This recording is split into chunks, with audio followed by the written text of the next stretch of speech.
In a quiet corner of Gary, Indiana, a small, unassuming house on Carolina Street became the center of a terrifying storm that would captivate and frighten the entire nation.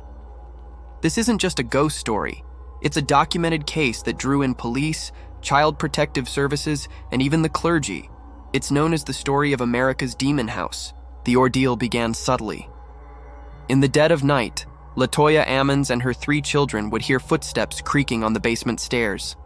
Soon, swarms of black flies would descend upon their enclosed porch, even in the dead of winter, clinging to the windows and dying, only to reappear moments later. The family felt a persistent, heavy presence, an unseen weight in the air that seemed to follow them from room to room. Doors would slam, lights would flicker, but these were just the opening acts for a much darker performance. The strange occurrences were initially dismissed as the house settling or an overactive imagination, but they were about to escalate into something no one could ignore. The house on Carolina Street was just getting started. The true horror began to manifest through the children. The youngest son, only 7 years old, would sit in a closet talking to a boy no one else could see. This invisible friend described what it was like to be killed.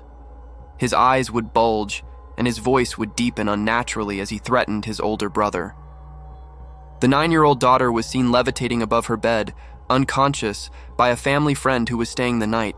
But the most chilling event witnessed by a case manager from Child Protective Services and a family nurse was seeing the 9-year-old boy walk backward up a wall and onto the ceiling, his feet planted firmly before flipping over and landing on the floor. This incident was so disturbing, it was documented in the official hospital report. The children were taken to the hospital for psychiatric evaluation, but the strange events followed them. Medical staff reported witnessing the youngest boy being thrown against a wall by an unseen force. What was happening to this family? The situation escalated so much that the Department of Child Services became involved. The family's case manager, Valerie Washington, was initially skeptical. However, after witnessing the bizarre and terrifying events firsthand, including the boy walking up the wall, she became a believer. Her official reports detailed the paranormal activity, noting that she was scared and believed the family was being tormented by demons. The Gary Police Department also got involved. The police captain, Charles Austin, a 36-year veteran of the force, was a hardened skeptic.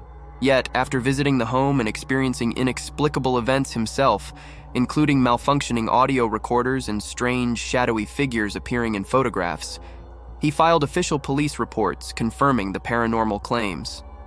He stated publicly that in all his years on the force, he had never seen anything like it.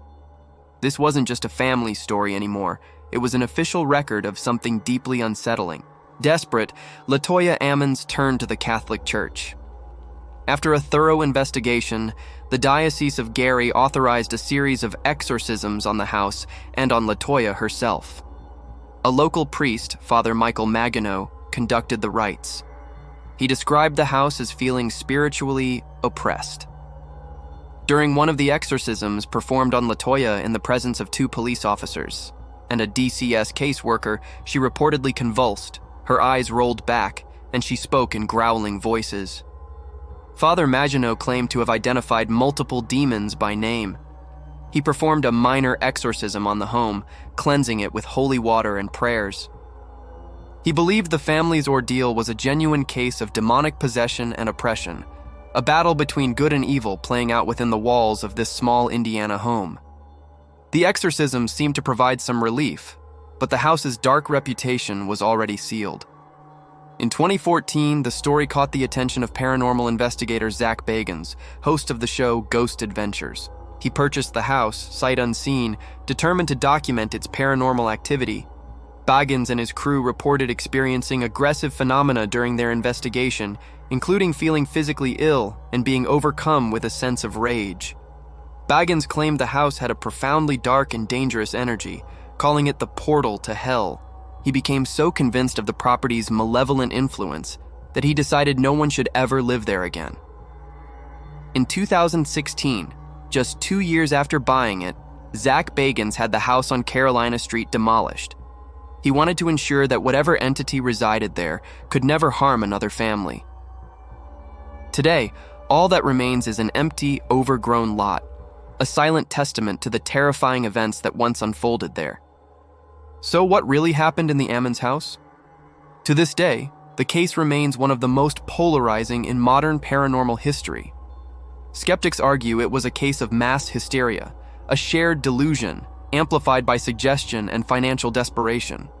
They point to the family's difficult circumstances and suggest the story was fabricated for attention or money. They question the reliability of eyewitness accounts and propose natural explanations for the events. On the other hand, believers point to the mountain of official documentation.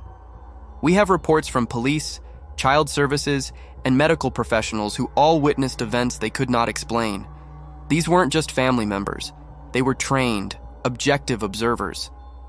Could so many different people from different professional backgrounds all be mistaken or part of a hoax?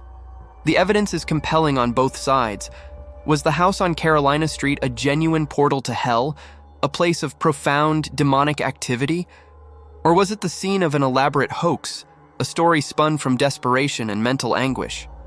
The house is gone, but the questions remain, leaving us to wonder about the thin veil that separates our world from the things that lurk in the shadows. The official reports say one thing, the skeptics another. What do you believe? Thanks for watching.